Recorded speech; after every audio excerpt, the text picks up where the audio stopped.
Hey everyone, welcome back to Saturday Morning Toy Tunes.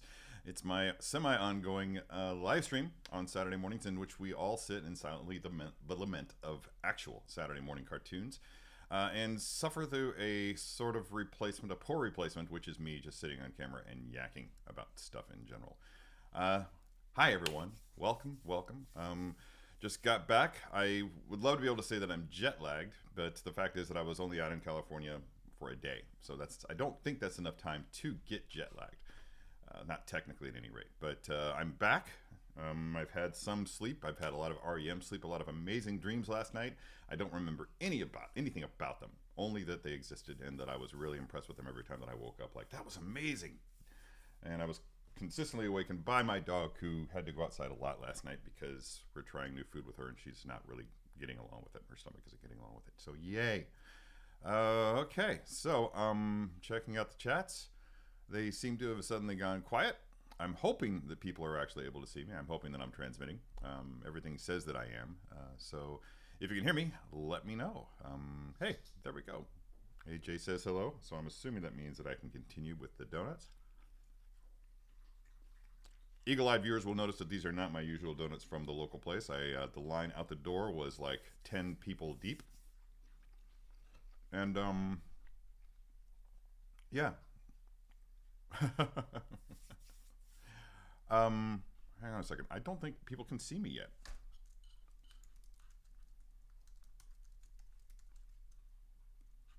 Okay, good. Okay, cool. All right, that's good. Um, so yeah, yes. Actually, I'm gonna go through the chats really quick, but first I'm gonna answer. I'm gonna respond to something here. Don't believe that you're back, says Keith Lee. Hello, Keith Lee. It's always good to see you here. Keith Lee is my fellow St. Louisan, sort of. St. Louis via Canada. Is that how that works? Or Canadian via St. Louis? Via St. Louis. I think it's St. Louis and via Canada. Uh, anyway, I'm going to begin by apologizing in advance for my lack of energy. I'm exhausted. It's ridiculous how much traveling can take out of you. I'm sure that everybody will agree, anybody who's ever traveled. And the fact that I did it so whirlwind impressed even myself. I get to fly for free domestically. I adore my sister for making me her companion in this wonderful world of air travel that she works in. And that means that domestically in St. Louis, I can just say, I want to go to Florida and see Pierre. I can do that. Sadly, I can't go to Canada and see all my Canadian friends, at least not for free. I'd have to shell out for that. But still, it's a great perk. Really appreciate my sister for doing this for me over the years, and it's good to be doing that again. Mm, ah. So I'm just going to run down the list to see who's here. Oh, Purge to Unite. This is a new name that I haven't seen before. Let's go ahead and bring that up. Hello, Purge. How you doing? Pierre P is in the chat, so from sunny Florida. Let's hope it's sunny there. I hate it when it's not sunny there. It's usually not good news. So I'm glad to see that you survived the storm that you had recently. Whether you weathered that storm literally. Dob Bear is here, my newest Facebook friend. Hello, Dob Bear, from all the way from Scotland. Is Terry doing the show in California? Yeah, dude. Like I said, that was a whirlwind tour. That was like fly out.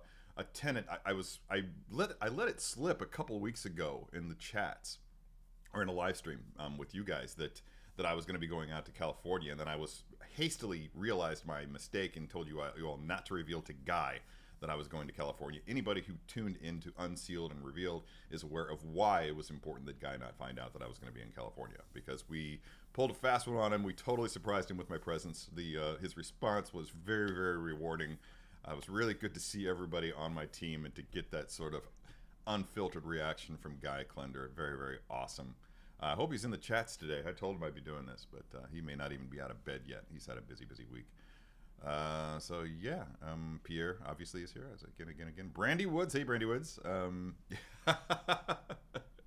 You knew I looked tired because because I already told you I'm tired. I'm exhausted. It's been a day. It's been a whatever it is. Let's see. So it's a quiet morning in the chats. That's cool.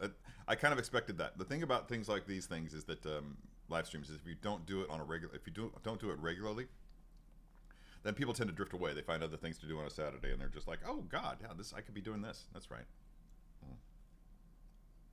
Not the same. Krispy Kreme is not the same. Yeah. Oh, I knew. We got to put the tunes in Saturday morning Toy Tunes. Oh, I know what had happened. I actually pressed play. There we go. Oh. It's by a band called Lupus Nocte. Yeah. Yeah. I should really start putting links to Epidemic Sound in my in these chats so that we can so that you guys can go to Epidemic Sound, and even if you can't download it, you can at least listen to it. That's a really cool music service.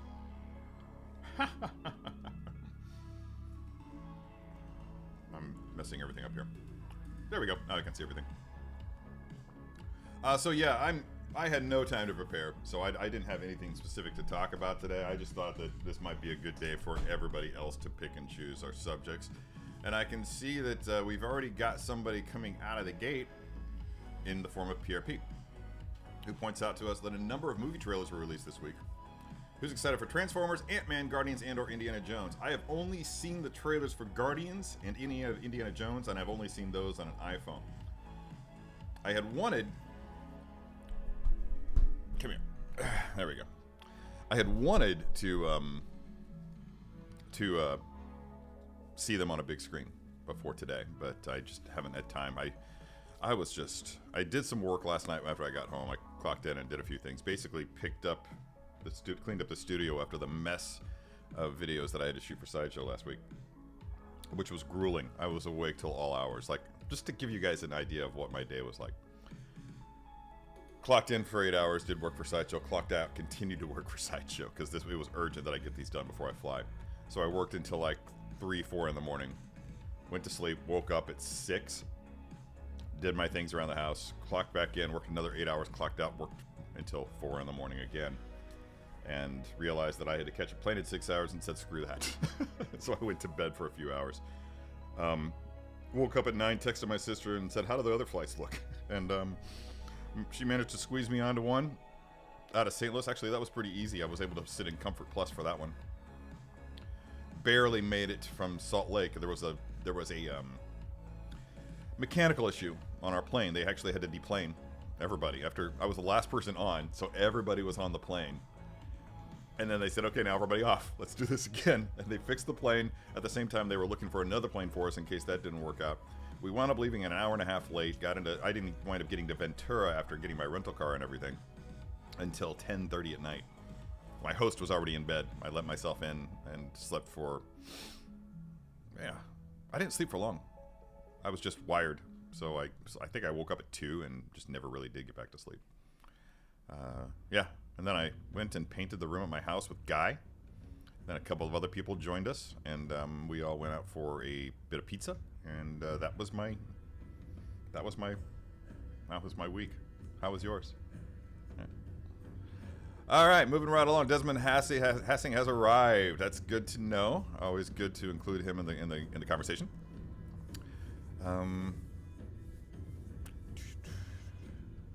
This is a crazy song that I used for a Mandalorian video. I think it was Axe Woves. Shit.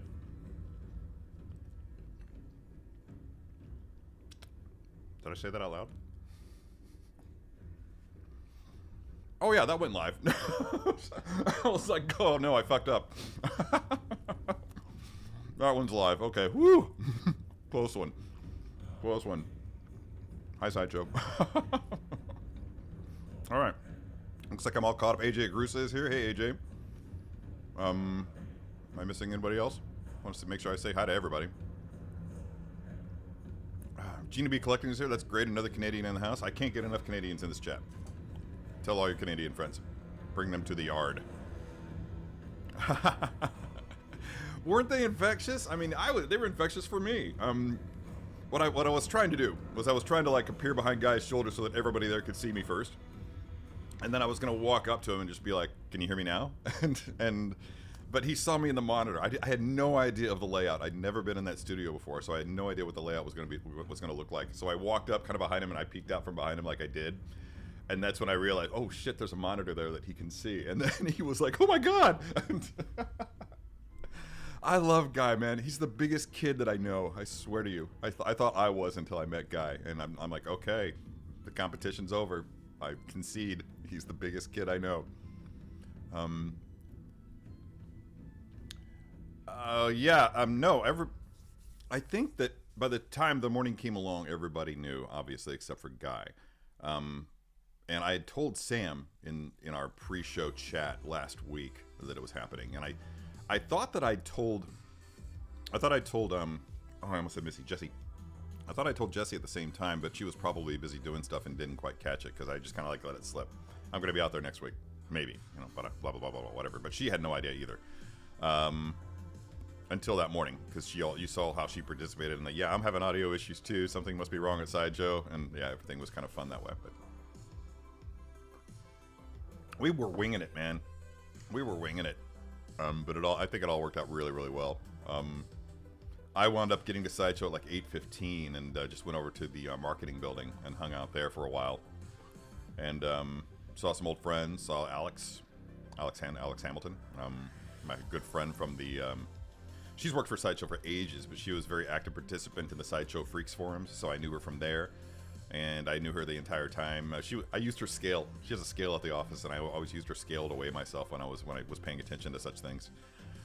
And so I hung out with them for a little bit. Then Alan said, "Go ahead and come over." So I jumped in my car and drove up to their building, and parked right out front of the building. And as soon as I pulled into the parking spot, like we're right in front of that door, I got a text from Alan saying, "Don't come anywhere near our door right now. Guy's still walking around." I'm like, "Oh shit!" So I drove a couple buildings down and just parked there and waited. And legitimately, I can show you a text on my phone to Alan right at the time that the show was starting saying "lonely," and like, are we doing this or not? Because we still had to mic me up and everything. So the microphone had already been set to go, as had the earpiece. They were just waiting for me inside. When Alan came to get me, I walked inside. He just made sure that I didn't say anything because the mic would have picked me up. So I had to silently sit there as he's micing me up, laving me up, and earbudding me up, and whatever I don't know what the technical terms are for, but yeah. And yeah, I don't know, it just went really, really well. I sat there. I was there though the entire time, basically from the time the show started until the time that I walked on. But it's a small building. It's amazingly fortunate that they were able to pull this off, because anything could have ruined the day. And everything went according to plan, fortunately. Purge 2 unites. It is cold here, but I think we got our rain last night, if we got any at all. There was a slight chance. I don't know where you are. Yeah, it's raining in Montreal as well, says Patrick Say No More. And again, once again, it sounds like I'm saying Say No More. I've totally butchered the French language, man. I am the worst. Oh, good. Holly West is here. Hi, Holly. It's good to hear from you. Good to see you. I guess in this whole new, I'm showing my age right now. This whole newfangled internet world, we all have to just learn how to say things like "good to see you" when we're not actually seeing you. We're just seeing what you're saying in the chats. That's important to just make that shift. Yeah. Newfangled. I'm old. How's my accent? I grew up around people with that accent. It's fun. Yeah, sorry for that. You know what? A lot of that is my choice of audio. This is a very high, high resistance microphone. But as a result, the quality of the audio is way better. But sometimes I just don't have enough push. And I think you're one of like 2 or 3 people that complain. Everybody else says, "Is the audio low?" Okay. Let's have a vote. Who says my audio is low? Oh, thank you, Keith. For those of you who don't know the super chats here, go to fund the music that continues to pipe through here. I'm going to go ahead and try to turn this up. Maybe I'm just going to see if everybody... Okay, yeah, Brandy says audio is fine. I don't know. Turn your volume up. I have to turn the volume up when I record stuff on this too, man. It's just something I have to address maybe, and or maybe not. If everybody else says that it's okay, maybe it's just everybody else is turning stuff has their volume down. I don't know. I'll work on that. But thanks for bringing it to my attention, guys. Appreciate you. Where was I? Hey, I think I've said everything that needs to be said about my guest live appearance on Unsealed and Revealed. That was it was a lot of fun. That figure though is, see, I had played with I wanted to say the Hulkbuster, the Hydra Stomper. at SDCC and realized how cool it was, and I was like, God, it would be really awesome to have this, but it's just so expensive. And I didn't get to play with Steve Rogers, but I did get to play with Captain Carter, and that's also a really cool figure. So that was my first time laying hands on all three of them together, and I gotta say that I'm really happy with what I was able to pull off. I didn't know until the last minute when I turned it around that I was going to be able to pull it off because physics. Figure was fine, but what I was doing was basically trying to defy gravity, which you really shouldn't do unless you're a professional. and I don't know how long it would have lasted. It may have stayed up there forever. It may have dropped like an hour later. I don't know. We'll never know. Or we might know if I decide to go ahead and buy those things. Wait. I saw something about Cocaine Bear in a meme. Like Paddington Bear versus Cocaine. There are two kinds of bears. Paddington Bear and Cocaine Bear was the meme, and it was really funny. And I was like, that's really, really funny. But is there a trailer? Is there a movie for Cocaine Bear?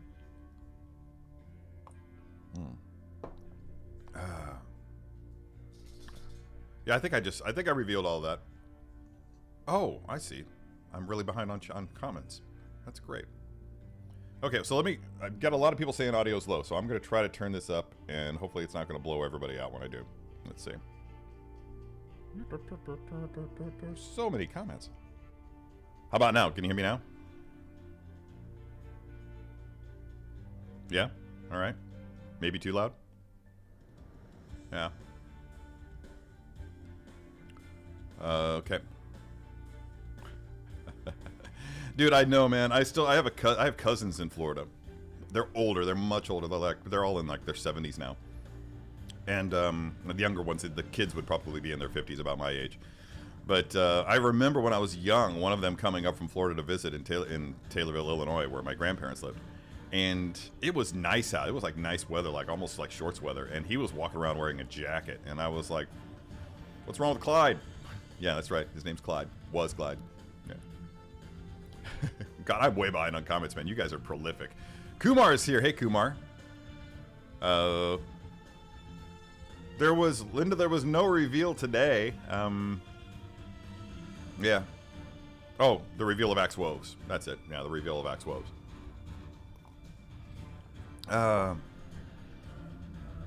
That's probably, yeah, I think a lot of people are probably going to do that. I'm going to turn this down a little bit because it's a little bit too loud on my end.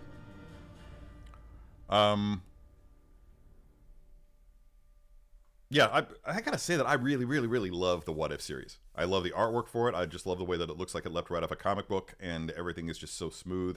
I think they did a perfect job on it, and I love every single story arc and how they all tied it all together there at the end. I hope they get the benefit of doing a second season. Subsequent seasons in general would be great, because I would devour all of them. I don't know, again, that I don't know if I would get into the lines of collectible figures, because I have limits financially. I can't get them all. I think there are very few people in the six skill world who can afford to buy. Hey, Piper. Hey, Piper. How you doing? You want to come on here? What's wrong? Is Dobby in your bed? Dobby's in Piper's bed, so she's like, "Hey, can you do something about this?" But yeah, getting back to that, I think there are very few people who can afford to collect like everything, and you do see them pretty actively in social media. They are very, very proud of their collections, and rightly so.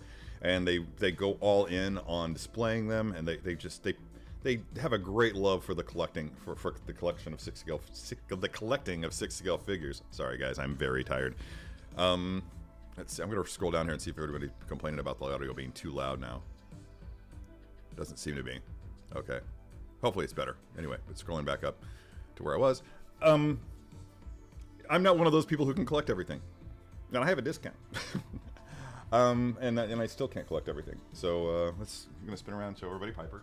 Say hi, Piper. You're stinky. You need a bath. You need a bath. All right. Piper, Dobby. Out. Good boy. Thank you. Good boy. Good boy. Get to your own bed. You've got a bed. You've got like 3 beds. He's incorrigible. That one. Oh, yeah, Keith asks a very solid question here. Did you take a pic of your house studio and used on a green screen? Alan and I had talked about this, and I mentioned it to Sam too, but like when Paul showed up dressed as a clown for the Art the Clown episode, they had pre-recorded footage of him in his home studio, and we did the same with me, but they were so busy with Cyber Monday stuff and everything like that they just lost track of everything, forgot all about me.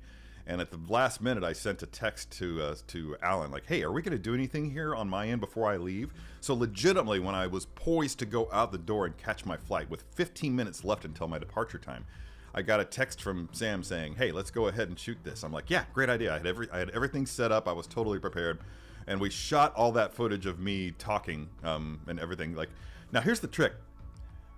I was saying some really goofy shit while pretending to lead into an episode of Unsealed and Revealed, and because I was told that nobody would be able to hear it, we were supposed to be pretending that there were audio issues, and I didn't think that you guys were going to hear everything I said, so I have no idea what I said. It was just being goofy, just making fun of all of us, and I found out later that you could actually hear what I was saying, so that was a little bit like, oh god, if I would have known that, I would have actually faked it a little bit better, and I would have actually let in like I was actually doing an episode of Unsealed and not just talking shit. But, well, whatever. I think it worked out either way. Rolling down. Audio's good. Hey, Dark Wolf. I love Hot Toys Shiny Clone Trooper. It's really cool. It's not as chromy as the Stormtrooper is, but I think that the whole point is there's a couple of different things I think that Hot Toys is doing with their chrome lines. They're just experimenting. It's like an experimentation while at the same time releasing something to the public. And I appreciate that. They're like, hey, look what we can do. This is something cool that we can do. I don't have one. I didn't get one, sadly. But I hope to have one someday. Like with Stormtroopers especially. The only Stormtroopers that I don't have are the new Chrome one, the Gold Chrome, the Copper Chrome, and the Shadow Trooper, the Shadow Stormtrooper, and the Porcelain. The Porcelain Stormtrooper. So there are only 5 Stormtroopers out of Hot Toys line of Stormtroopers that I don't possess. That's classic Stormtroopers. Actually, I think I have all of the First Order troops too. Yeah, possibly. How's the music levels? Let me know. I'll turn it up a little. I love music so much. Seriously, just actually having... Thank you, Keith Lee, for reminding me yet again turn on the music, because just having the music going and the combination of coffee and sugar is already picking me back up. I should have done this before the show. Wow, it's like you're watching me transform live right here. Anyway, but yeah, I hope that's... If you really want my thoughts on the Shiny Clone Trooper, just check out my enthusiasm on the video that we did, the first look video. I think that it actually comes through. I try to be level and just level set with everything when I'm doing the recitations, when I'm doing the narration for those videos, but every so often you can see, man, he's really excited about this particular figure. Really comes across, I think, on Bo-Katan, really comes across on Axe. Yeah, great stuff. Bad Wolf Media. Hello, dude. Thanks for the offer for the show the other day. I'm sorry that I couldn't pull it off. I'm just such a flake. We in the Midwest have less accent, but we give ourselves away with phrases like, I'm going to the store, want to go with me? Yeah. Ope. I didn't realize that I said ope until people started talking about how Midwesterners say ope. Oh, forgot to do that. Oh, need to go to the store. Oh, you know, it's a combination of o and oops, I think. Yeah. Yeah, it's really a very Midwestern thing to do and or say. Yeah. Yes, definitely press that like button, people. Oh, thank you, Brandy. Yeah, I'm so happy with it, and it's every so often, you know, when I'm doing these shows, when I'm doing these videos, they're frequently figures that I'm not going to own, but that I have no intention to own at any rate. And every so often, I come across one that once I get my hands on it and I hit a pose, I'm just like, God, that would look so cool in my display. Mando on Blurg, for instance. Once I saw that, the game was up. The game was so totally up. Lane Kramer! Thank you, sir, for contributing to the continued inclusion of music in these live streams. Much appreciated, sir. Yeah. Wasn't that something? Dude, the way he just threw his head into my shoulder. There's no greater sincerity than that. I mean, it's, you know... I don't think I tell Guy enough how much I appreciate him. And speaking of Super Chats, one more from Figure Posing Channel. I think. For some reason, it's not coming up. Weird. Oh well, but it's there. Thank you, Anthony. Much appreciated. Yeah. Yeah, there is a trailer. Okay, well, trailers these days do that, don't they? Yeah, we actually, me and Guy and our friends were having a discussion about this at a place in downtown Ventura the other night. I think Dennis said it best that the last great trailer was the trailer for Fellowship of the Ring, where they didn't reveal too much of it. It was just all presence and visuals, and capped off with that bit where all 9 of the Fellowship were crossing over the mountaintop, were crossing over that ridge with that ridiculously amazing music. And to this day, man, I get a little bit choked up about it because it is just so pivotal. It's the quintessence of Lord of the Rings for me. It brought me back to the days when I was 11 or 12 years old and reading it for the first time, and it's exactly how you kind of imagine that shit in your head. It's so good. Okay, man, we're just now. I'm gonna have to skip a lot of comments just to get caught up, and I apologize for that. Oh, maybe not. It's not as bad as I thought. Everybody's saying hey to Piper.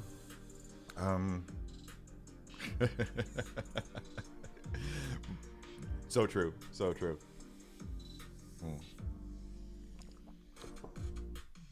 Marvel Legends for What If. That's a good idea. That's a good idea. I keep thinking about that with Black Series Star Wars. Like, maybe I need to transition to some Star Wars Black Series. But again, I have no place to display a collection of Black Series.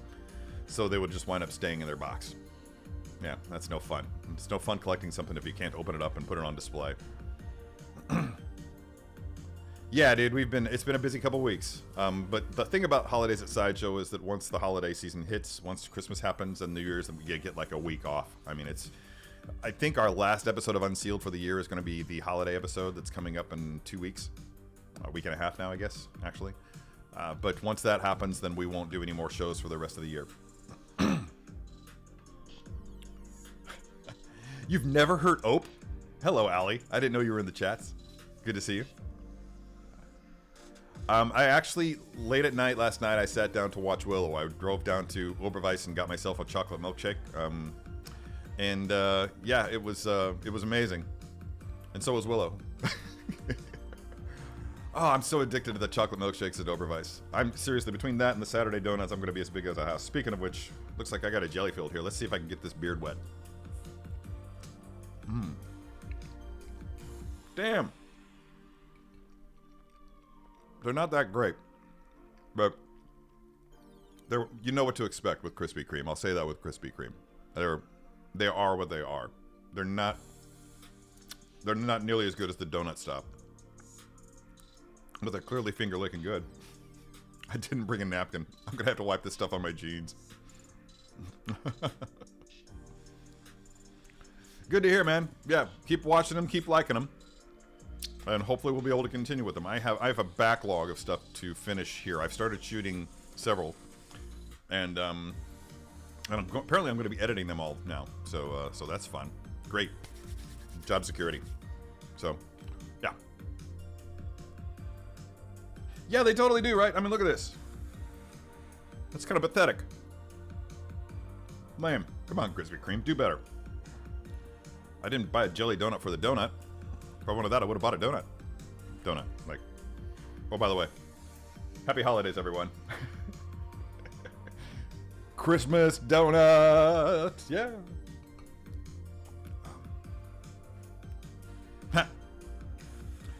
Yeah, I can see why you'd be bothered by that. But it didn't even faze me because I didn't even think about it until you just brought it up.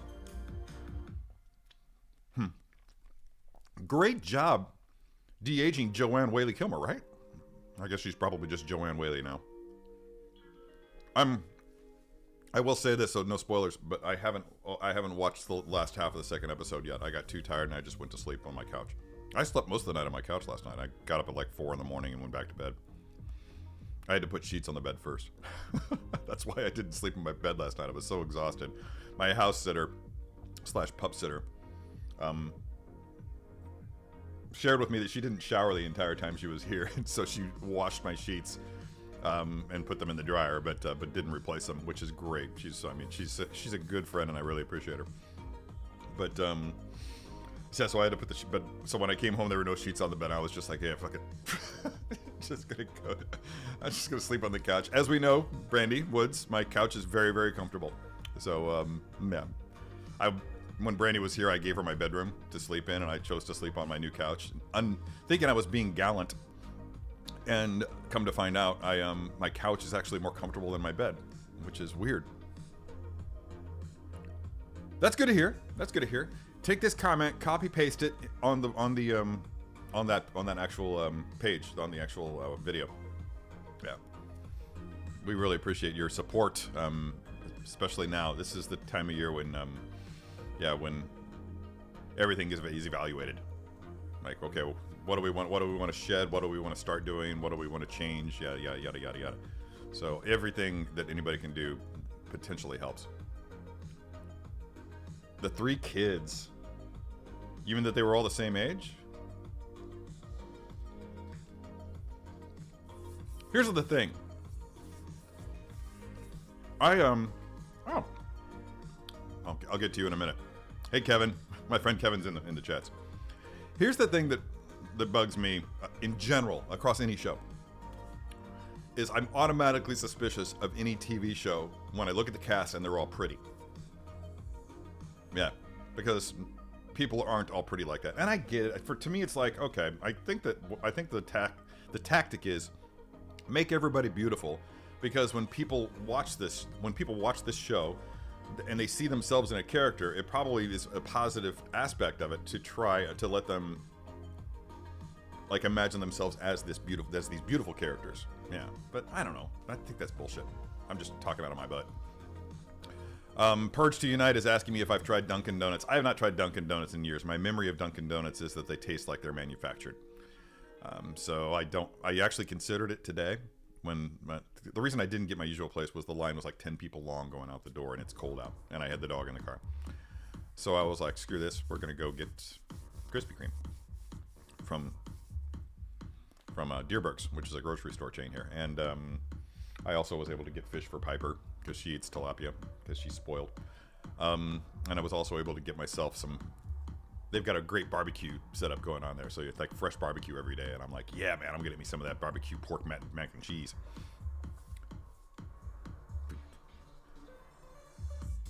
Club 6 scale.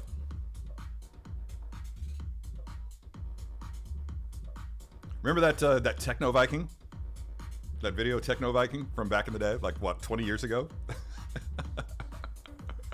That's a blast from the past. Raise your hand if you've heard of that. Techno Viking was amazing. Amazing. Yeah.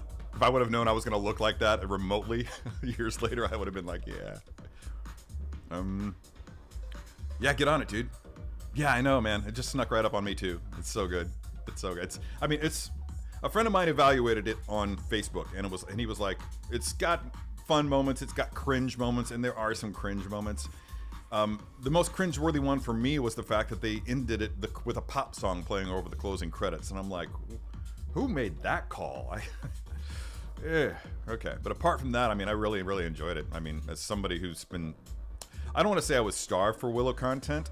It's not something that I saw myself needing more of, as much as I love the film. And right there, it happened right in the epicenter of like this drought of really good quality fantasy content. Star Wars had ended. Lord of the Rings was a decade away at the least, a decade and a half away. And so, yeah, I at the time I was starved for fantasy content. Yeah, sure, we had Labyrinth, which I didn't see until like 5 years ago. And we had, of course, we had Legend, which was so good. Oh my God, I still love Legend. I don't know, maybe I shouldn't watch it again. I don't know if it'll hold up. Yeah, old glory to Techno Viking, that's right. Oh, man. Yeah, Brandy Woods, yes, I brought this up to you, too, because Brandy Woods recommended the show Travelers to me, which I watched the trailer for back when it was first released and was just like, meh. But Brandy convinced me to start watching it, and I did, and I couldn't stop. It was just like episode, yeah, okay. I mean, it's paced perfectly. They do that great thing where they end on a cliffhanger, and then the first few minutes of the next episode are used to wrap up that cliffhanger before they start the next story arc, or the next chapter in the story. So it kind of forces you to go ahead and play through it, and for some reason, that really worked for me, but apparently it didn't work for a lot of people because they had to end it after 4 seasons, I think. Is that right, Brandy? Anyway.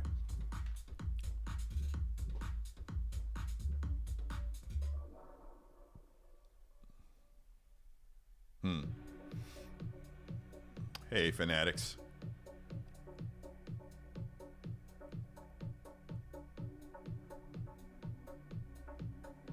Yeah, I didn't get the Boba Fett PF. That's actually what I was talking about when I said in my post I need to give this up. I wasn't talking about like the web stream or anything like that, but I think I'm gonna have to give up statues. Everything's just too expensive, and it really came home to me when we had the buy one get one, and I still balked because a lot of the statues, several statues that I wanted were on BOGO, and I was like, I legitimately had a couple of them in my cart and was ready to hit the button and was just like, you shouldn't do this. I don't have a place for them. They're too big. All that money could go towards quality 6-scale stuff that I could use to create photography and videos with and such like that. But yeah, I just don't have any room. In fact, some of them might have to go. Good, solid question from Desmond Hassing. Is it that they are too pretty, Terry, that they all look like they lack mileage? Yeah, maybe so. Yeah. Even rich pretty people take damage, and no one in this cast even looks like they have fallen out of a tree. Yeah. Yeah, that's valid. That's valid. And I know they do bring up a point in the show, like, what's his name? The replacement for Mad Mardigan is, yeah, who's very intriguing to me, by the way. I can't wait to see his story unfold. But he brings it up. You know, you guys haven't even, yeah, like, or even Elora Dana brings it up. She's just like, have you fought anybody who wanted to kill you? Yeah, it's true. They're all clearly very spoiled, untouched. But anyway, I don't know. I wish that they'd go for more. Yeah, I wish they'd go for characters who looked like they had more mileage. Even if the actors don't look like they had mileage, that's what makeup's for. Let's turn this into a job program for makeup people, because makeup people deserve to have work.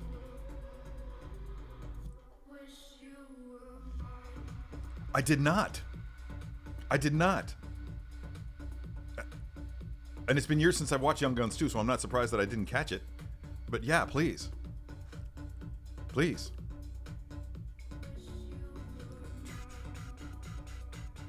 Man, this is totally Club 6 scale. I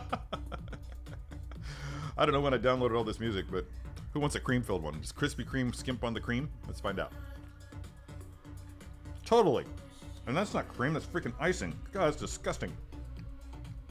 Man. Blasphemous, Krispy Kreme. Blasphemous. I swear to you. It's a good thing Travelers was only 3 seasons, because otherwise I'd still be watching it. Yes. Yes.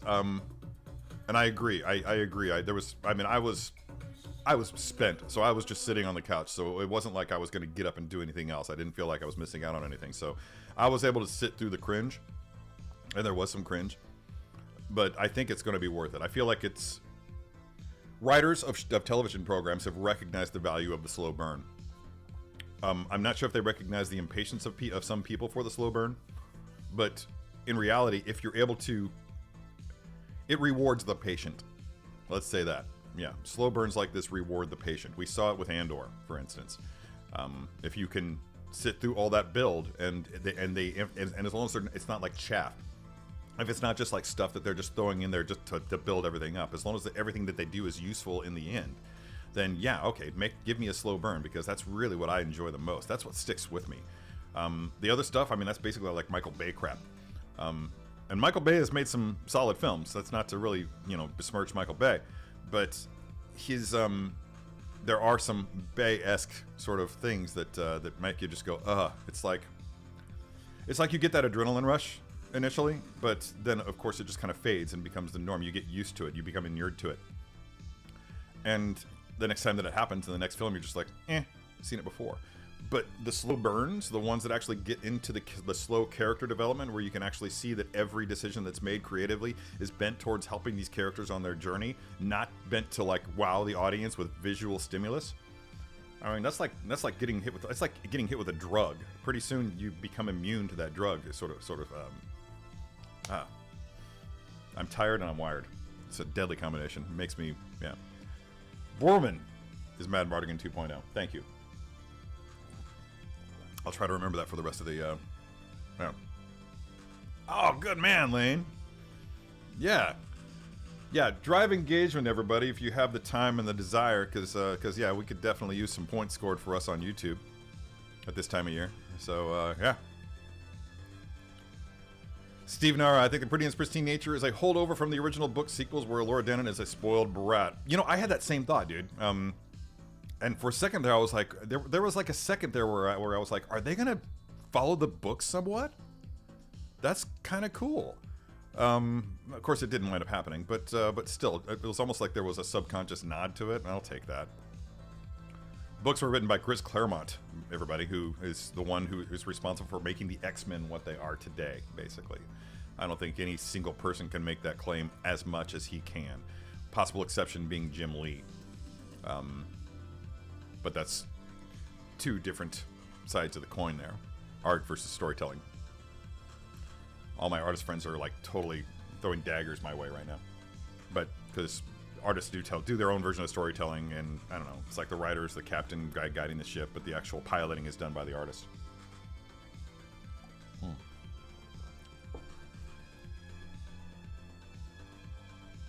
Just gonna pause and read some comments right here. Oh, that's it. That's it. Thank you, man, because I was trying to figure out, I was like, where have I heard that joke before? I was racking my brain. In fact, I hit pause on the show so I could just sit there and think about it and try to remember exactly where it came from. Yes. Yes, that was so hilarious. Thank you. What a riot.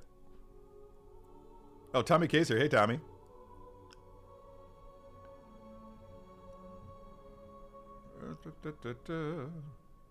Wow, this is much more dramatic. Kevin Weideman, I love Andor and Rings of Power slow burn, but the acting and characters were barely even close to that caliber. Oh yeah, yeah. Well, I think that's gonna happen. I mean, you're getting 3 very young actors, and it's very rare, in so much as we're looking for characters that have that look of mileage about them. It's very rare, I think, to find an actor of that age with I don't want to say the talent, because the talent is definitely there. I mean, we've seen that. But there is a lot to be said for having years of experience with acting. You can see it. I mean, I don't know it personally, obviously, but at the same time, I'm observant enough to recognize that with age comes experience, and with experience, you get a better quality of actor. And that's important. And I think that's what we're seeing there in those 3, and that probably reflects itself in what you're talking about here. Check out those actors in 10 years and see what happens. I don't know. But young, talented actors, even the 2 people that played Dedra and why do I always forget that character's name? The other guy in Andor, Dedra's potential love interest. Anyway, they're young and talented, obviously, but they're also stage actors who made the transition over into screen, and they have huge futures ahead of them. I predict huge things for both of those people. Oh, dude, yeah, totally did. Yeah, it's still not my favorite Christmas special. That honor belongs to, or Christmas whatever. That honor still belongs to Hawkeye. I love the Hawkeye show. It is my favorite Christmas movie.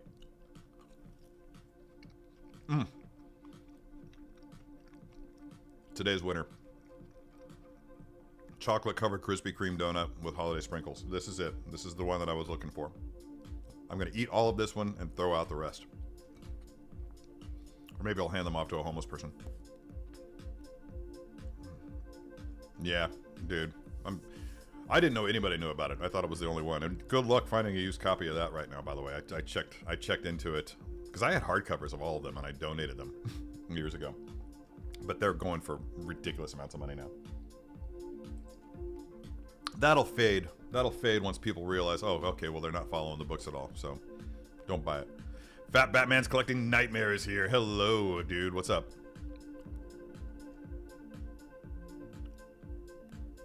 Oh. Who wants to be the one to tell him?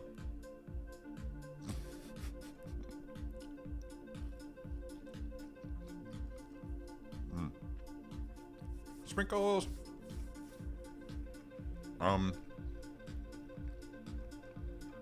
Oh, geez.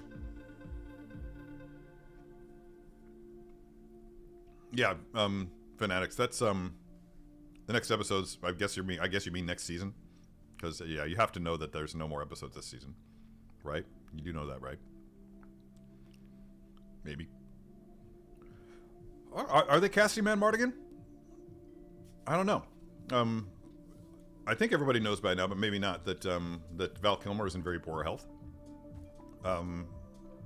That he wasn't faking his physical issues in Top Gun. That's just a result of his condition right now. He has a, whatever you call those trach things in their throats. But we'll see. I mean, they work movie magic. It would be really amazing to see Val Kilmer show up as, in some form, as Mad Mardigan in that show. And I think, really, seriously, that's what a lot of people are waiting for.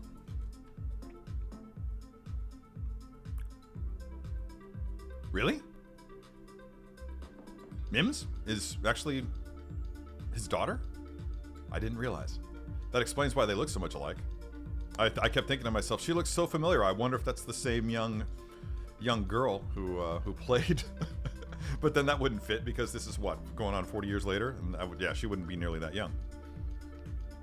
I thought the same thing, and we'll see how that plays out. You know, that has the potential to be an interesting character.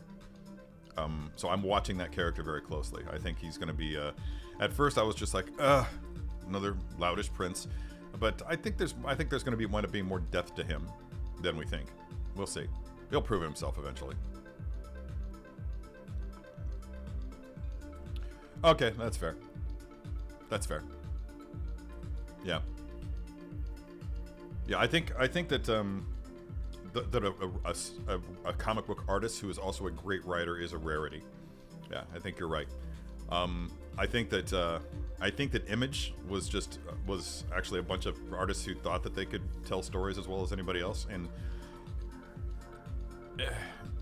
I had a lot of fun with Image when it first came out, but there's absolutely no denying that it works best as a two-person team, where you've got that writer as the captain and steering the art team, the creative team, and saying, hey, this is where we ought to go with this. I don't think anybody does that better than Brian Michael Bendis. I know that that's a divisive opinion, but still. Karn, yes, thank you. Cyril Karn. Yeah, Cyril Karn, thanks also, AJ. And Steve Nara. And Brandy for just saying creepy dude, because let's face it, that dude is a creep. Is there going to be like a redeeming arc for him? What do you guys think? Because I'm of two minds. I mean, there's a part of me that's like, oh, it'd be so nice if he just redeemed himself and both him and Dedra became good people. But at the same time, I feel like that would be cheating the story. I think these guys need to get their comeuppance, so to speak. They're bad people doing bad things. But maybe even that's too simplistic. Maybe that's too simplistic. Maybe there is room for growth there. I don't know. We'll wait and find out. My friend Scott Heinemeier thinks that Karn needs to wind up being assigned to the Death Star at the end of the series. That needs to be how we last see him. Huh. Yeah, I think you're right. I think you're totally right. Like, why didn't we see his wife? There was that look that he gave when they brought up Brannon? Was that his name? Brannon? I don't know. You know how that thing when you watch something and you hear things and it's like misheard lyrics. Excuse me while I kiss this guy. There's a bathroom on the right. You know, like the famous misheard lyrics. The same thing happens to me in movies. I mishear names, and I totally mispronounce names for years after I've last seen a show. Yeah, it was great, man. It was really, really good. And, you know, props to Kevin Bacon. I haven't checked in on this, but I wondered if, like, who played the band? Was that Kevin Bacon's band? I mean, I would really love to find out that was Kevin Bacon's actual band who was playing the band in the show. Good God, I'm behind on... I think one of the... If I ever start a drinking game, then one of the prompts for having a drink is going to be when I say, good God, I'm behind on the chats. I'm not going to deny that. I'll give you that one. Oh God, will that happen? Will that happen? I've gone on record here as saying that it's never going to happen. That she might have been intrigued at first, but now she's just like, you're an utter creep, and doesn't want anything to do with him. But there was definitely something going. There was a complexity going on there. You could see her struggle when she was rescued by him. She was like, huh. What do I do about this? But again, I feel like my preferred thing would be that they do not become a couple, because he is kind of a creep, and And yeah, I don't want that to happen. I feel like that would almost be fan service at this point. Like when they did, like Raylo. Yeah, didn't need that. Did not need that. That's a very valid question, and I'm like, yeah, okay, it's fun, I guess. It's like young adult Groot. Like maybe the Groot that we first saw was the old, wizened, wiser Groot from Guardians of the Galaxy 1. And maybe what we're seeing right now is more of a young adult, not teen. We saw teen Groot, we saw baby Groot, we saw teen Groot. Now we're seeing like 20-something Groot. And also there's the fact that trees come in many different shapes and sizes. So maybe this is just like this version of Groot is like a stouter tree Groot. I'm comfortable with it either way. I think what was going to make me cringe is if it comes out that way in the comic book. If they wind up making him like all muscular Groot in the comic book. Yeah, I don't know. My concern with what we're talking about here and with what things that I'm saying here, and I'm just listening to myself as I talk, and I'm like, God, I really don't want to become that guy that complains about stuff because it's not the way he remembered it. Because I'm a fan of saying that I'm at that age right now where it's no longer my universe. It was my universe back in the 80s, 90s, stuff like that, when I was just getting into it and reading it, and people from my generation were contributing to it and writing it. But now it's like it's time for the next generation to take the reins. The stories that are being told are stories that need to be relevant to the current generation who's just now getting into it, because this is their formative years, and this is stuff that's going to stick with them for the rest of their lives. We've already had that experience, and we're still clinging to it, and we want things to remain the same as the stories progress in the comic books and in the movies. And when they don't, we have a tendency, our knee-jerk reaction is to react negatively to it. And I actively try to fight myself on that and not let it happen. Oh, while I understand people's issues with Indiana Jones 4, I don't share them. For the same reason, for all the reasons we just talked about. I was totally fine with Indiana Jones 4. Is it my favorite Indiana Jones movie? Of course not. That's the first movie.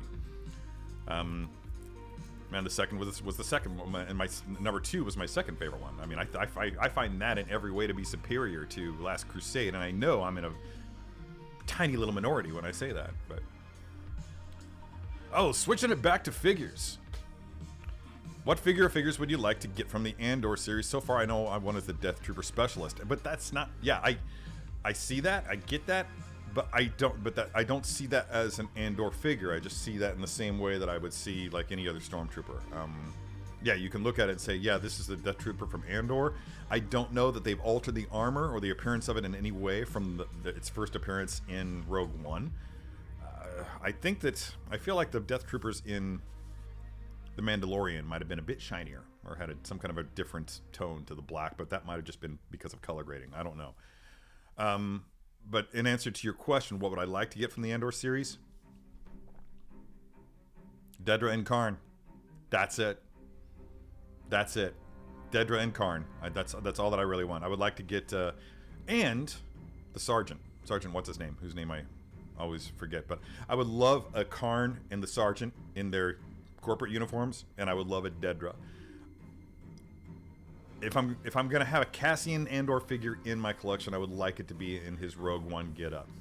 I don't think that's going to happen, but yeah, that's apart from that, I don't need anything from Andor. I don't know that Andor is a action figure kind of a movie for me. The droid, absolutely the droid.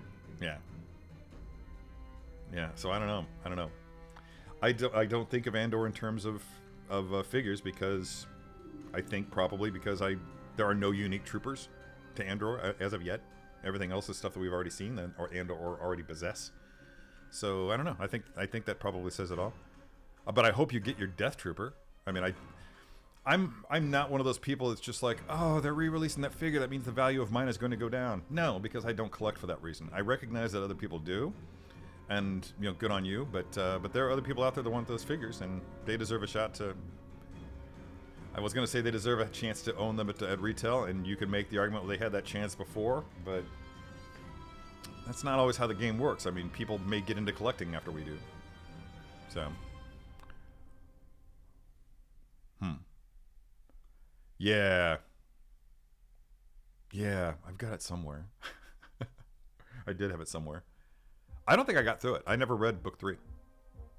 Yeah, I think that was around the time that I was reading fewer books and watching more movies.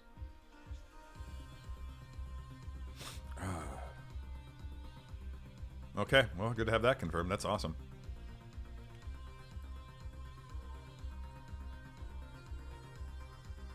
I am not. I've actually recently made the active and informed decision to not get any new video games that are not called Halo something. Halo is very close to my heart. There's a Master Chief statue right here, standing this tall. It's massive. Yeah. Off of the desk, it would be... Yeah, there. Oh, fuck it. If I break this...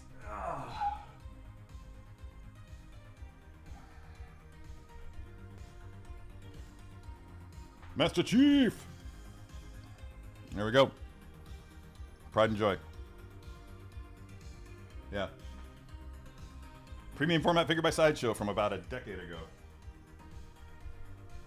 But anyway, yeah, getting back to what we were talking about. Yeah, my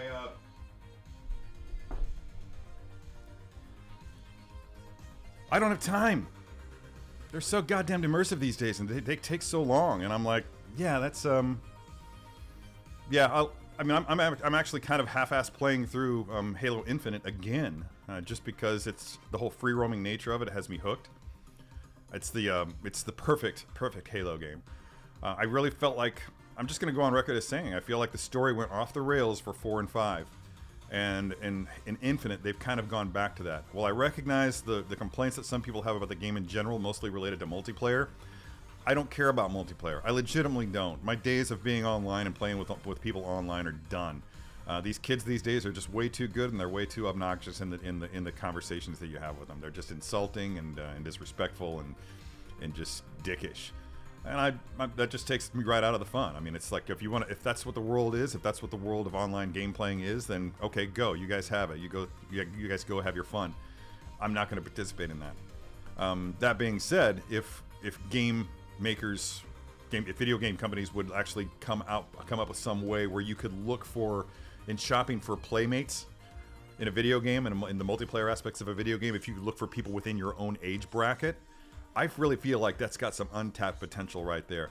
If I knew that I could pick people in their 40s and 50s to play games with, specifically, and just cut out all the annoying kids, I would do that in a heartbeat. I would jump right back on board. Some of my best friends to this day are people that I met online while playing Rainbow Six 3 back in the early aughts. And I'm still in touch with them. We don't game together anymore, but we're friends on social media and we interact a lot. I've watched their kids grow up. It's been amazing that the fact that early on in the onset of the internet that I was able to make friends like that from the beginning and stick with it just speaks to the value of online gaming. I'm just gonna go ahead and apologize to people. I'm gonna be missing some comments because you guys are being really prolific and I thank you for it. But it's just too fast for me to keep up with, and we're already 1 hour into the stream, so I'm just gonna skip a few. I'll try to go back and maybe answer if there were any questions. I may answer them in the comments of the video later on if I go back and review the chats. If I have some time, then I'll do that. And I'm actually going against what I just said. I'm going back and looking just to see if I'm missing anything. Okay, the band is in the credits. That's cool. It's a Texas band called the Old 97s. Thank you, Bad Wolf. Dude, that's such a great thing to know. Oh, that's funny. All right. Awesome. Kevin, Evil, Mulder, and Scully. Well put. Well put. I'm getting notifications. What sort of notifications am I getting here? Gem Mint Collectibles has gone live with something. That guy's prolific as fuck. It's amazing to me. That's fair, Dob. Or, that's okay. That's fair, Steve. Yeah, he did look like a... Well, it's a practical costume. It's no longer going to be... It looks like it's just going to be all practical now. Groot is going to be a practical character on screen. I would imagine that his face is probably digitally done. But it looks like it's just going to be, yeah, dude wearing a costume. Oh, you know what it is? It's a way to put Sean Gunn actually on screen. But that wouldn't work because then he's got to play 2 characters. What am I thinking? What am I thinking? Okay. Yeah, Sean Gunn actually plays Rocket. It's are we actually gonna get Vin Diesel in a costume? Is that what that is? That would be amazing to find out that Vin Diesel's actually, because he's short enough. That guy's not tall, right? He's actually pretty short. Let's look that up right now. Oh, he's straight up 6 feet. He's taller than me, but I am not tall. All right, let's clear this out. Boom. Oh, TK421 Collectibles is here. That's awesome. You know what? TK421 has one of the coolest channels on YouTube, I think, because he's not into it for the clicks. Yeah, kicks not clicks. That's the motto here, and I think that he adheres to that. And you can see it because he has no shame about going live with an unboxing of a figure that's been released long ago. And he did that. He did that recently with the Kylo Ren 6-scale figure. It's new to you, dude. And it may be new to somebody else. I constantly got complaints from people on my own YouTube channel that, yeah, this video is about 3 months too late, dude. Too late for what? Think before you speak. Think before you comment, people. That's the beauty of comments, is that you don't have to, like, comment without a filter. You can stop and think about something that you're going to say before you actually say it. So when somebody comments and what comes out is just drivel, vitriolic bullshit, then that speaks a lot about you as a person, that you think that that's cool and that you didn't bother to, like, check yourself before you wrecked yourself. God, I'm old.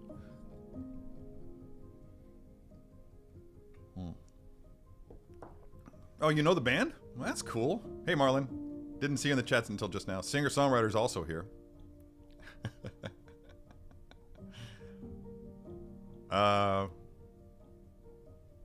Yeah, maybe. My God, I'm so far behind. Yes. Yeah, I'd be a big fan of that figure. Dob Bear is asking where I store my unused Hot Toys and Sideshow boxes. Well, as Brandy Woods will testify, I have a basement in this house, and it's the same square footage as the house itself. So basically, it's doubling my square footage of the house. So I've got 1,000+ square feet of unfinished basement downstairs, and that's where I keep all my boxes. It looks a lot like the warehouse at the end of Raiders of the Lost Ark.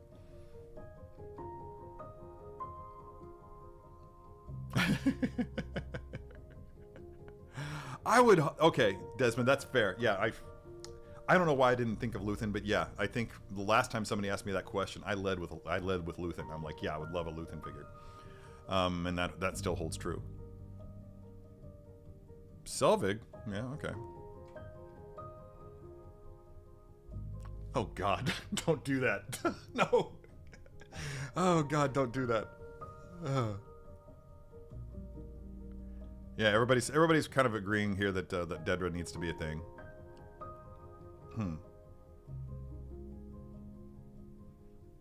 Okay, yeah, the comments just jumped again, which tells me that I'm falling way behind. I did watch the Halo TV series, Holly, and I was underwhelmed. When the combat scenes happened, then it was on point, and I was just totally in. But I don't understand the changes that they made to the story so far. I don't know. There are a lot of creative decisions that I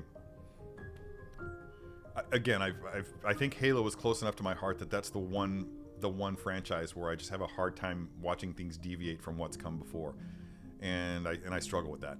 I struggle with that a lot with Halo, and watching what they did with 4 and 5, watching what they did with the TV show, I'm just like, eh.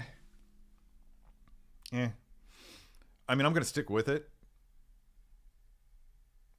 Eventually, there's going to be some stuff that just makes me go, wow! And I'm just hoping that it makes it worth my time. A little bit, maybe, yeah. It's because I'm tired. I'm really tired. Yes, Brandy Woods gets it. I knew she would. Yeah, but it's...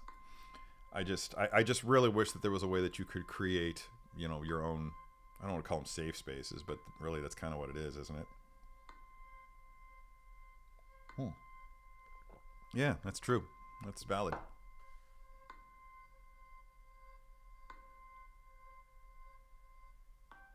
No.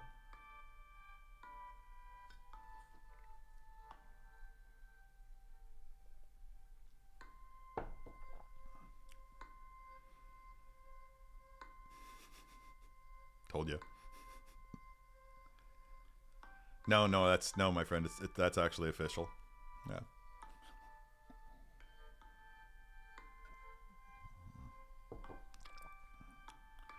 Yeah, it's really cool, right? Did you get it for like the discount, one of the discounts? Because yeah, it's definitely worth it. I still have one downstairs somewhere.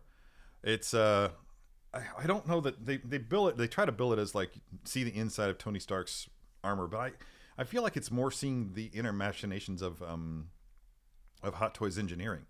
It's just a means for them to like have a figure. You can put a figure like, let's say that you have this amazing display of die-cast 6-scale Hot Toys Iron Man figures, and then you have a guest come over who's never heard of such things, and that guest sees these things for the first time, and they're just like, wow, that's amazing, how do they work? Well, I'll show you. And you pull this hologram Iron Man off of the shelf, and you can actually point out, like, see, here's where this joint works, here's how this thing happens, here's the engineering. You can just sit there and demonstrate the engineering to them. To me, that's the value of the hologram Iron Man. It just adds another level of interaction with guests to your man cave, geek cave, woman cave, she shed. I fucking hate that phrase, she shed. It's I don't know why. I just feel like it's demeaning for some reason. I don't know why. Steve Nara, I've been meaning to ask, what are your thoughts on lighted display cases for figures from a similar theme? I've been researching different ways to show on my Sentinel fighting armor figures. I'm all for lighted display cases, and I'm all for arranging your figures thematically. So on both counts, I think, yeah, man, you go for it, because I think that would look freaking awesome. I've got different theories about displaying. One of my favorite things to do is to display, find a way to display similar themed figures and statues and collectibles in general of different scales. Like right here to my left, I've got a quarter scale Master Chief. I've got a half scale Commander Cody, and I've got a 6 scale figure too. And it looks great. It's like, to me, it's like looking at a movie poster by Drew Struzan, where you've got that dominant image of Darth Vader's helmet in the background, and then you've got a slightly smaller Luke Skywalker, like a 3/4 shot of Luke, and then over here you've got Han and Chewie in a smaller scale, and the droids are like a little bitty way off in the distance. And so I think that if you pull that off right, then it can be very effective.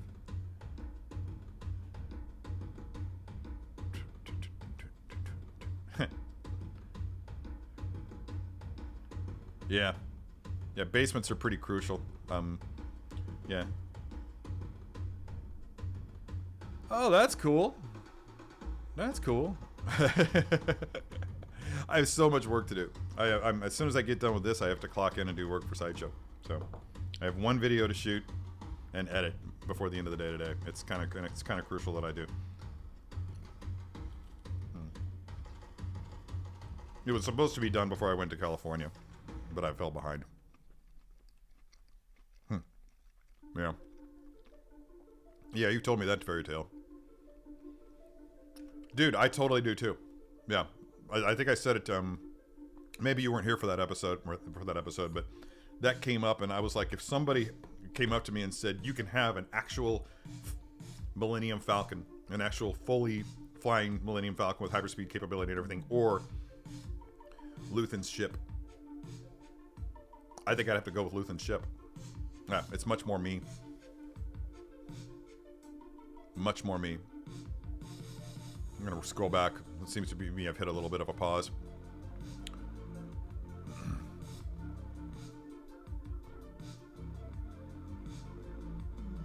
Back when it came out, especially 2001, the first Halo Combat Evolved, when it came out, I'd never had a more immersive experience in a video game. The way that the programmers had just developed the cutscenes so that they flowed seamlessly with the actual gameplay, for me was just, it was next level storytelling in video game format, and it just sucked me in so hard that I became obsessed. Halo 1, 2, and 3, as well as even the offshoot games, Halo 3 ODST and Halo Reach, for me, they're some of the best video games of all time. And for that reason, the storytelling aspects of it are really, really what brought it to bear. All right, let's roll down here, see if anything else has popped up. Let me find out. I wasn't really paying attention. At this point, the music just kind of Let's see. This is called Sport Titan. It's by ELFL. I hooked Brandy Woods on ELFL. They're a great, great band. That's interesting. All right. If it's this one that I'm listening to right now, Bad Wolf, then it's actually called Thunder Lust. So it's entirely possible that this track is inspired by this Thunder, what did you call it? Thunder Drums from Scott Fitzgerald. I'll have to go back and listen to that. I'm going to take a screen cap of that really quick so that I remember. And yeah, I'll go check that out at some point.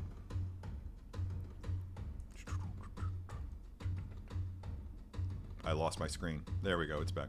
Yeah, Halo Reach is my favorite Halo game so far, dude. And it's one of mine as well. Storytelling wise, it's beautiful. Especially for me, for me, knowing how it had to end because of the whole canon, the whole canon story arc there. But it's also one of the reasons why I'm a little bit frustrated with the series, because I feel like things are developing in the series that are going to ensure that story arc doesn't really happen. And I don't know. I've always made the argument, like, you can always, when I tell people, like, hey man, yeah, no one is, when the new Star Trek movies came out and they created that parallel timeline, people were up in arms like, oh my god, you destroyed my childhood. Oh my god, they've totally eradicated the original series. No, they just created an alternate timeline. Alternate timeline. Not new. Yeah, they happen parallel to each other. So your stuff thematically still exists. Like, feasibly, the characters from the Kelvin timeline could go and interact with the people from the original series timeline in a way that would be entertaining and fun. It's just that I don't understand the problem there. But at the same time, this is exactly what I'm complaining about here with the Halo TV show. That what they've done is they've created another Halo story arc that's running parallel to the video game series, and I'm like, all right, I hate that now just as much as Star Trek fans hate the Kelvin timeline. So I understand where people are coming from, but I'm looking at myself and I'm saying, yeah, okay, well, that's why I haven't really made a public declaration of any sort of disdain for the TV show, because quite frankly, I found enough to like about it that I'm like, cool. Plus, what's her name is Dr. Halsey. Amazing. And just seeing Cortana on screen. Jeez. Jen, what's her name? Jen Taylor? Yeah, Jen Taylor. The fact that they got Jen Taylor to play Cortana. I think that's my biggest gripe. Okay, that's my biggest gripe, period. I'm just going to come out and say it. Halo, the TV show.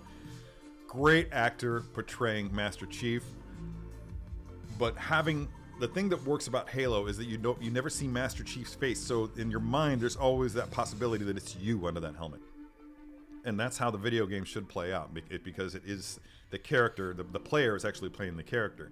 So you never want to, if you can avoid it, you shouldn't show the character's face, because everything is just kind of up in the air as to what that person looks like. It could be you.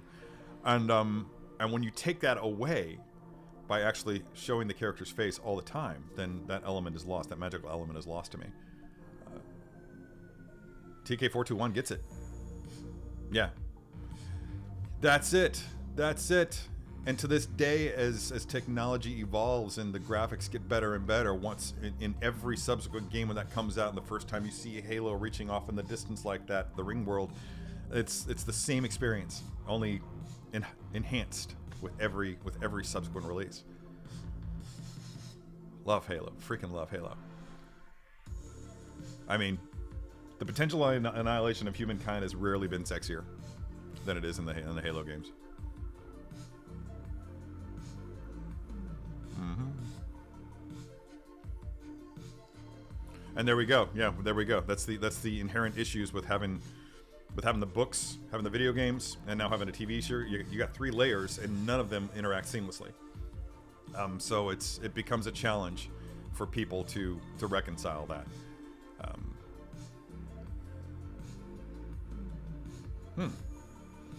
Yeah, I wonder why that hasn't happened. How many? What, we're on our second Mario movie now. I don't want to open that can of worms. I understand there's some fury going on out there. Oh, that's interesting. I never read the book. Oh, or did I? I did. I totally did. Yeah, because that was when we were introduced to like Linda and the rest of Master Chief's team, right? Yeah, I did read that book. Read it on a parking lot when I was working valet parking.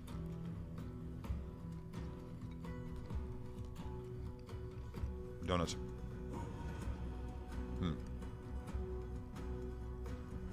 Yeah, that would be cool.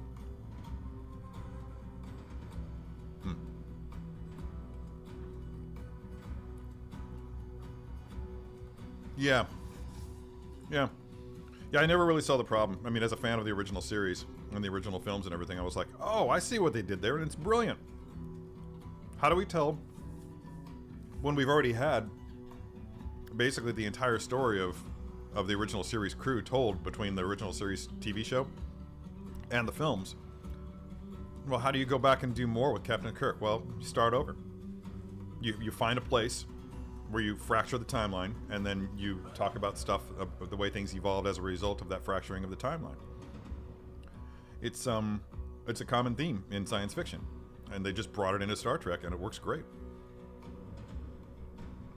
Ah, I got this shirt from a great website, a great company called Heroes and Villains. It's Heroes. I think it's heroesvillains.com, but it may be heroesandvillains.com. But they are licensed. Otherwise, I couldn't wear them on screen. And they do great stuff. I am a slim to 195 pounds, and this is a medium, so it fits me pretty well, as you can see. Just comfortable enough that it just kind of flows. It's not restrictive in the armpits or anything like that. But yeah, you just found out about them, Allie? Yeah, they're a great company, and they have more than just t-shirts. They actually have socks. I'm not wearing any right now, but I do have several pairs. They do Star Wars, they do Marvel, they do all kinds of stuff. So go check them out. They have bags. They have so many backpacks. I just gave Kevin Weideman, my friend Kevin, who's in the chats here, or at least he was earlier.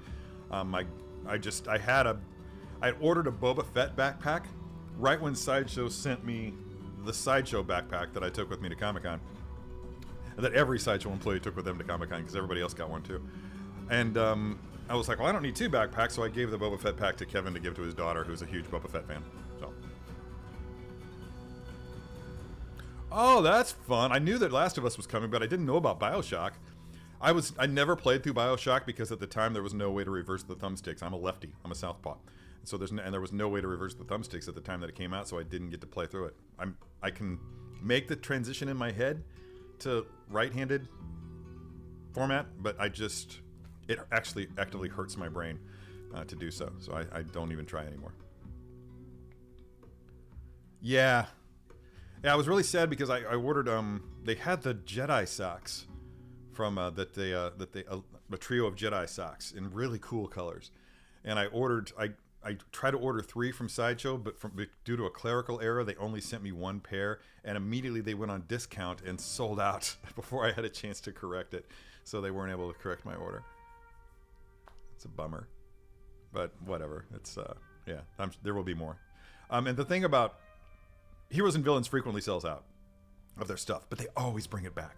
It'll always come back. So if you go there and you find this shirt is sold out in your size or sold out altogether, and that could happen because they just had their whole Black Friday nonsense going on, and they frequently sell out of stuff over that sale. But just be patient, go back in a month, and then you may actually find it. This is a very popular shirt. They sell quite a few of these. No, I do not. That's okay. Let me amend that because I do have 2 DTOFs here in the studio, one on either side of my desk, and that's actually my only 6-scale display space right now is 2 DTOFs. Eventually, I hope to turn that basement from a warehouse into like a fully functioning living area, and then I'll do more of a 6-scale display theoretically. I do have some stuff on display in my bedroom. Essentially, the bedroom shelf is kind of like overflow from when I've done video shoots and I haven't had time to put the figures back in boxes. So I'll take a figure in its final pose and I'll put it up there on the shelf, and there it sits until I find the time to actually put it away. So yeah, it's a lot of my display space at this point is functional, and I think that probably evolved from being at Sideshow, where a lot of the shelves in Sideshow were basically, okay, where do we put this thing until we have to work on it again? Let's put it right there. Yeah, okay.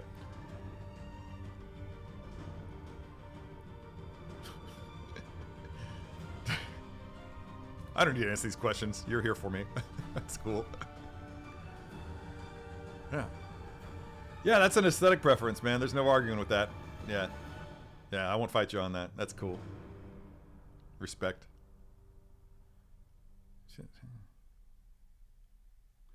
No, because it's not my jam. Yeah, I don't. Prime 1 is not my jam. I've seen a lot of Prime 1 statues in person, and I'm not impressed. They're big, but I think that I feel like their detail. I feel like a lot of detail in these super large formats that a lot of these companies are putting out is just lost. It's like you're putting the same amount of detail into a half scale statue or a third scale statue that you put into a quarter scale statue.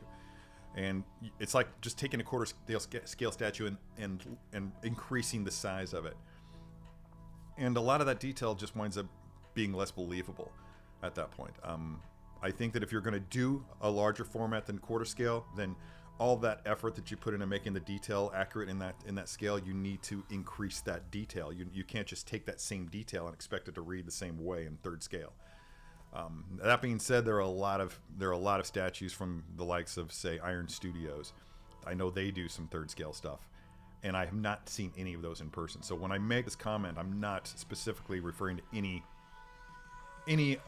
company other than Prime 1. I haven't been.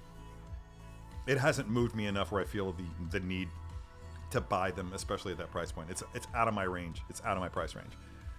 So, in answer to your question, Glenn, for those of you who can afford and or have the room for third scale statues or even quarter scale statues or whatever from Prime 1, great. I'm really happy for you. I'm not in that camp though, so as a result, I just don't take the time to look at them. I really only focus on stuff that there's some reason to believe I might be able to fit into my collection. Damn, Keith, you're right. I am a little feisty today, aren't I? Yeah. Fucking tired. It's just all the traveling and all the working is just. This has been the busiest week of recent memory for me. I'm so exhausted. Speaking of which, check the time, okay? Because I've got more work to do.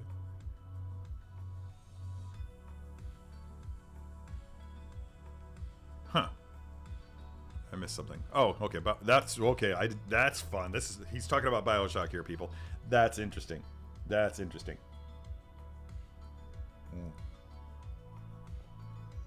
Yeah, that could be cool. There are some shirts that I don't have anymore. Wore them out or whatever. I love the Sideshow Collectibles that they did that was imitating the Jack Daniels bottle. In fact, I might still have that one around here somewhere, unless I wore it for a work shirt once and then lost it. Ooh. Is there a Ghost of Tsushima premium format figure? I'm not aware of it. Yeah, I hope you get that someday. Oh, dude, Commander Green's in the house. It's time for another bite of donut. Totally unrelated to Commander Green being in the house. I was reaching for it before I saw Harold is here. Hey, dude. Good to see you. How's it going? Saw your Kylo Ren photograph the other day. That was awesome. For those who don't know Harold Green, Commander Green, check out his Instagram. Solid figure photography. Yeah, he's awesome. I think Commander Green, just like he is here, that's exactly his. Wow. My mouse pointer did something really funky just then. You couldn't see it, but I did, and it was weird.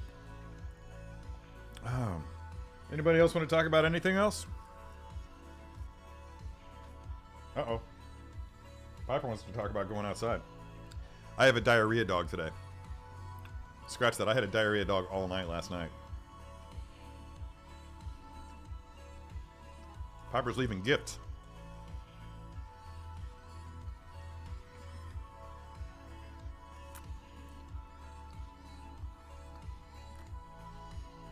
Do they? Like I said, I don't even pay attention. I don't follow them on social media or anything.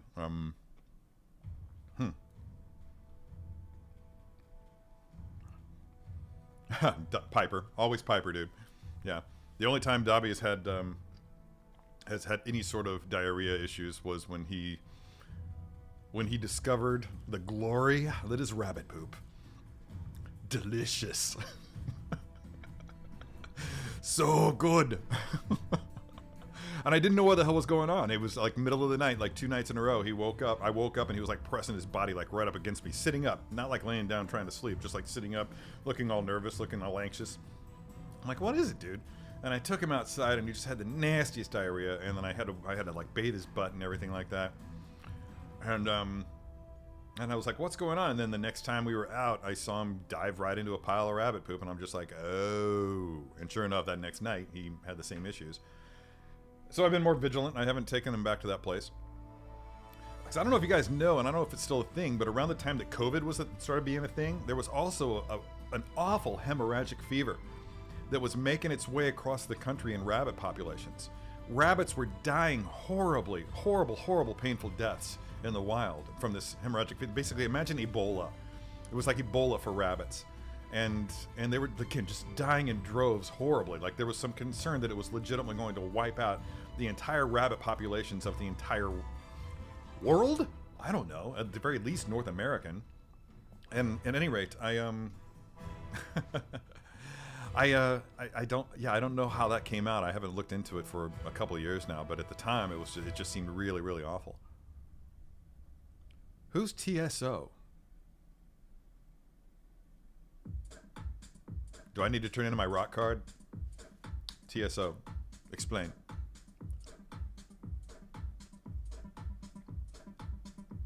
Oh! I've never seen them, but I've always admired them. Yeah, they're here in town every year around this time. Yeah. Yeah, I really dig. God, what's the, do you guys remember that video that was viral on YouTube for a while there of that house that had a Trans-Siberian Orchestra soundtrack going and they'd lit their whole house in ways that would just walk hand in hand? I think they were the first ones that really made that popular. There's probably a ton of similar videos out there right now with different houses doing it with different kinds of music. Yeah. Man, I've really gotten everybody into talking about diarrhea dogs. That's awesome. I should have done this earlier. This is a fascinating topic of conversation. Yes, Adria Agrusa backs up my comments about Commander Green. He is the poop. But is he the rabbit poop? That's some next level poop, dude. Yep. Keep working on it, Harold. You too will get to the level of rabbit poop. I hope you don't take that wrong. That's just my twisted sense of humor. Mm. Oh, is that right? I guess that's one way to take care of business. God. That's right. I think you told us about that, right? I think you did. Are you asking me if I'm getting the DeLorean Mark II? Answer is no, dude. There's no way in hell I can find a place to put that in here. I was just at Sideshow and got a look at... somebody had on his desk a tumbler, a Hot Toys tumbler, and I was like, oh yeah, that's why I don't have that. It took up... You need 3 feet of space. Easy. Yeah, 2.5, 3 feet of space easily from front to back to display it, and almost 2/3 of that side to side. It is just such a massive beast. DeLorean, the same thing. I've got a really inappropriate photograph of myself with a DeLorean that I took. I was like, what can I do to showcase the size of this thing? And like, because I was doing they wanted me to do photographs of the DeLorean to show off to like better illustrate, because they were when it first shipped, they weren't moving as many units as they'd hoped. So they wanted me to do some more photographs of it in better lighting and actually hopefully with the intent that it would push the product a little bit more. So I did, and I'm like, how do I show people exactly how big this is? I need something for a frame of reference. So I put myself in on camera with it, and God, I'm not going to be able to find this, which is really a crime. I swore that I would never ever show myself or show anybody this photograph, and I'm feeling feisty today. There it is. Should I do it? I'm going to look at it right now and just be like, yeah, no, I'm not going to show you guys that. It's legitimately me like laying on my side next to the DeLorean, and I was just positioning my body in such a way that it, like the geometry of it was ideal. But as a result, it also kind of looks like I'm kind of trying to look sexy with it. It's pretty cringeworthy, so I'm not gonna burden you guys with that image. It'll sear itself into your brain, and you'll never be able to unsee it. But I'm just like laying on my side, just like, what's up, you know, and with a DeLorean in front of me, and it's just the DeLorean is just massive, and it accomplished the mission, but like legitimately a guy from production walked into my studio as I was doing it and said something to me, and then he looked over and he saw the image on my screen, on my TV, and he was like, oh my God. Like, do not show anybody that ever. And then he walked out. He's like, don't use that. Trust me, do not show them that. I'm like, okay, I won't. Yeah. Brandy, I might show it to you later. I don't know. Keith, I'll show it to you, but I'm not going to show it to the general public. I don't need that getting out there. David Lynchon finally made it. Yay! What's up, dude? No, they did not. I was traveling light. I did mule back a figure for them that was supposed to go live Thursday. They were supposed to drop photos and announce it on Thursday, but that wound up not happening for whatever reason. So I can't. So since it hasn't dropped, I can't tell you which one it was. So I muled a figure back there, but I didn't mule anything back. They did tell me that they're sending me something. Not as many as I'd hoped, but that's fine. It just gives me more time to finish How to Be a Poser stuff. Yeah, that's wise, dude. That is wise. Same thing. I was going to get the staff with Anakin, and I was really looking forward to it because it's a great, great figure. And that's actually, I think I spent more time posing that figure for Comic-Con than I did any other figure, just because they told me you're never going to be able to get that pose without some kind of support to keep Anakin from falling over. And I was like, hold my beer. No, not naked, fully clothed, just, yeah. I actually think I look kind of good. I think it's one of the best photos I've ever taken. Yeah, I'm fit. I've been riding my bicycle a lot. I had a great haircut. Wearing a Sideshow shirt. Yeah. God, look at those guns. I've been working out too, so yeah. That'll be a giveaway. That'll be a giveaway. I'll make a print of that photo and I'll sign it and I'll do like a giveaway and like send it to somebody. Oh God. Yeah. Well, let's see where the chips fall at the end of the year and what my status is. Maybe eventually I'll show it, but not while I'm working for Sideshow. I need to see that DeLorean pic. No, you don't. Everybody wants to see the DeLorean pic. Oh, as soon as I get cracking on making videos, dude, it's I don't know. I don't know. I don't even know if at this point it's going to return, to be honest. That is Geek to Geek a thing? What is that, like a dating app for geeks? God, I can think of nothing more horrible. Kind of enjoying being single.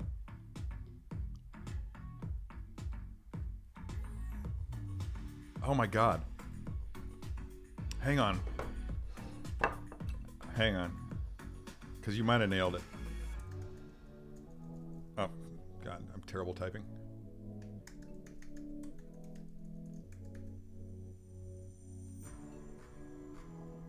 Okay.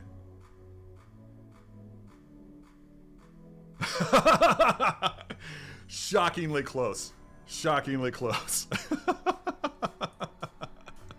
Oh my God. Yeah, you kind of nailed it, dude. Yeah. Not quite, but it's almost there. Yeah, it's kind of like that. Yeah, such a photo exists, only, you know, fully clothed. But not, yeah, the hand's not there, and it's yeah, it's yeah. I just have this image in my head of Brandy Woods actually making notes like, I'm gonna sketch this. Don't. Please, don't. Yeah.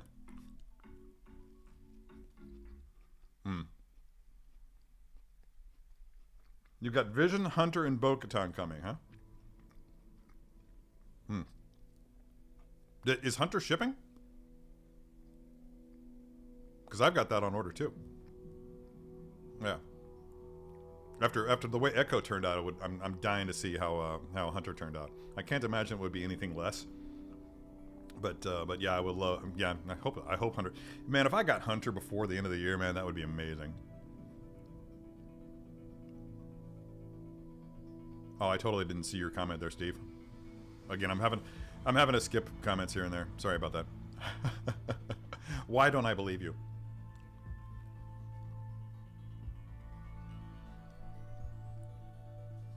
Oh, Well, then Hunter is coming. All right, that's cool. Great. Can't wait.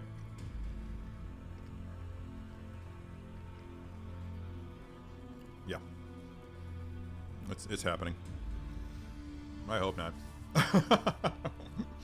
I've looked at that photo enough. Am I on? I'm almost out of coffee. Time is it 10:30?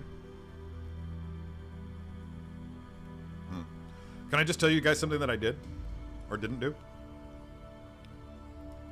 While I was in LA, I had an opportunity to visit a Star Wars set. And I turned it down. Yep. I turned it down.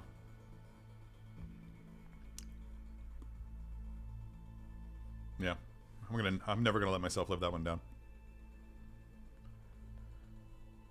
Oh, well, that's commitment.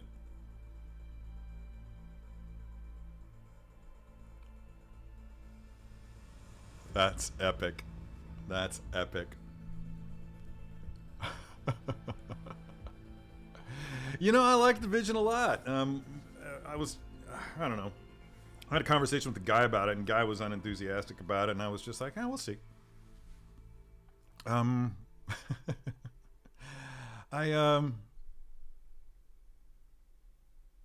like it a lot. The poses that I was able to get with are really, really awesome. I screwed up. They sent me the original vision too. They wanted the final pose to be of white vision with green vision. And I was so busy and I was so late at night, I just completely forgot that I had that figure here, so I didn't get that shot. I really got slapped for that. I was yeah, they weren't happy about that. Yeah, I've got to up my game. I did not have a good week this last week of shooting. So yeah. Okay, all right. The outrage machine is cranking. Yeah. Yeah. All right, Boca not shipped yet. That's good. That's good. Oh, so it is shipping. That's cool. John, where did you get it from? Actually, don't answer that. Why did you turn it down? Yeah. Yeah, everybody wants to know why. Why? What the hell? Yeah. I didn't have time. I was out there for a very specific purpose, and it was not to have fun. It was work. I have a lot to do for Sideshow back here. I have a lot to do for Sideshow back here. I was working until 4 in the morning that I had to leave to fly out there.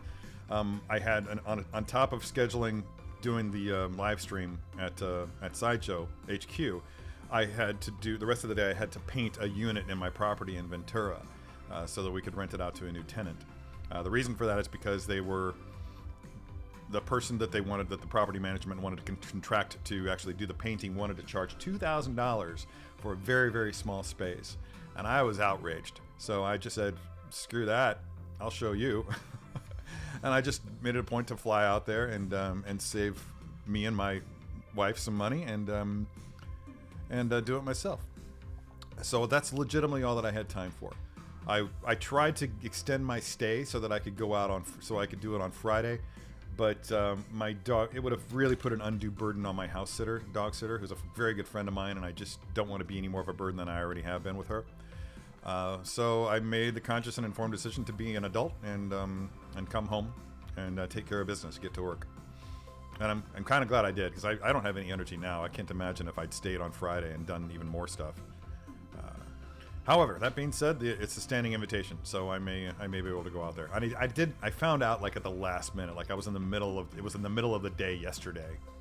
Sorry, middle of the day on Thursday when I found out about the invitation. So I just didn't. There was just no real reasonable way for me to make it work, apart from staying up all night and painting. After I could have gone down there, done the set tour, and then driven back and painted the unit, and like legitimately wrapped up painting it just in time to get in my car and drive back to LAX, and I was exhausted already. So I hope that answers the question. It was a reasonable decision for me to make. It was a regrettable decision for me to make, but it was really the only play.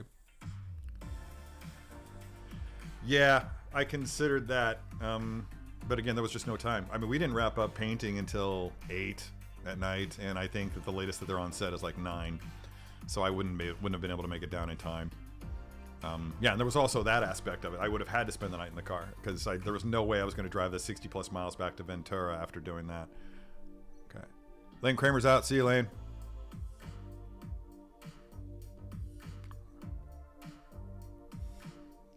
That's right, Brandy. Oh, Bo-Katan's delayed? That's too bad. Yeah, I would say I think it's beautiful, dude. I really do. I think that I think a valid people talk about the cloak being too short. I think that's a reasonable thing to suggest. Apart from that, it's great, dude. I love the way that you can just that there are I dig this track. I really dig this track. I love the fact that there are modular elements to it, that you can shift around the bandoliers and such and take off the belt and do whatever you have to in order to make each figure look unique if you were going to get more than one. So in regards to that, I think it's, first of all, yeah, worthy.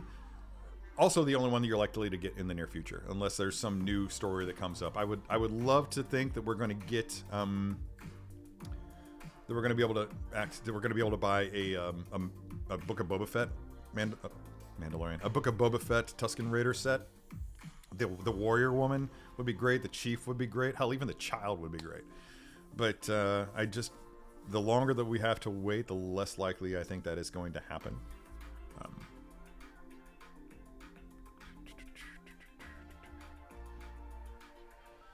Yeah, dude, you could have. I was there on Wednesday. I was there on Wednesday from like 8:15 in the morning all the way up to about 1 o'clock. Yeah, so, and then I split to go do painting. Thanks, bro. Adulting really does suck.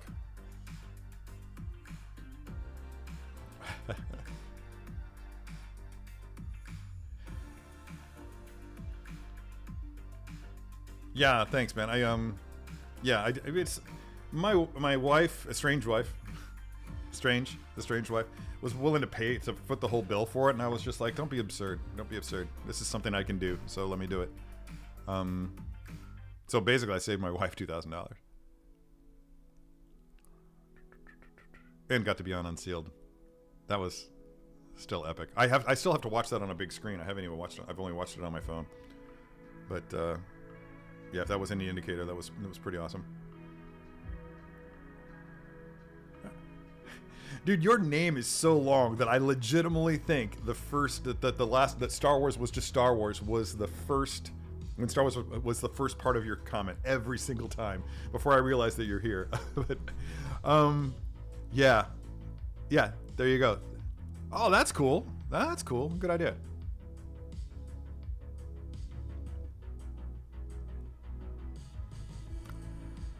Some people do. I don't. I'm fine with it. Whatever. It's the one we're gonna get, and I think my whole thing is. I don't want to. That's the one book of Boba Fett we're gonna get. That's the one season we're gonna get, and I'm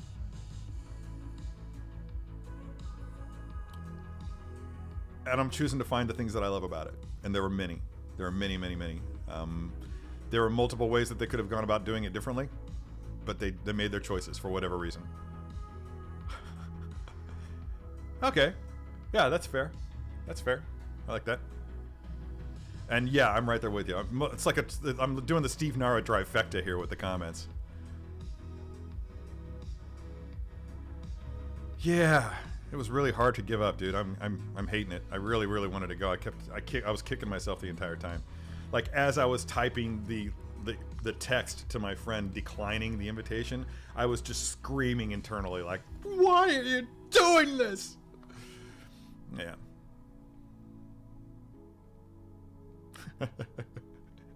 Well, they did briefly.